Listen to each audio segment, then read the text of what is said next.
ابتدى يقرب مني وكأن نار جاية عليا، وقرب أكتر. وقف قدامي لكن ما قدرتش أبصله، ومسك إيدي وابتدى يشدني ناحية السرير، وأنا كنت بمشي معاه ومش عارفة إزاي وصلنا للسرير. وابتدى يقرب لي ويلمسني زي امبارح بالظبط، بس المرة دي وهو موجود فعلا قدامي. منظره كان فظيع، ماسك إيدي وكان بيحاول يحضني.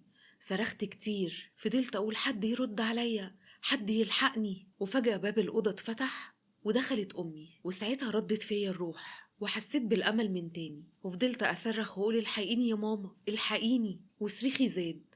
أمي وقفت قدامي وقالت لي برضو يا سارة نايمة من غير هدوم ومشغلة الأغاني كمان، أنا مش عارفة أعمل معاكي إيه، ربنا يهديكي يا بنتي. وساعتها خدت حاجة من الأوضة وخرجت وكأنها مش شايفة أي حاجة من اللي بتحصل. وساعتها اتصدمت، وأمل إن حد ينقذني راح. وفضلت أصرخ وأقول لها لا لا لا ما تخرجيش يا ماما. لو حابين تكملوا القصة، اسم القصة مكتوب على الفيديو، وكمان في سهم تحت صورتي في الفيديو، دوسوا عليه هيدخلكم القصة على طول.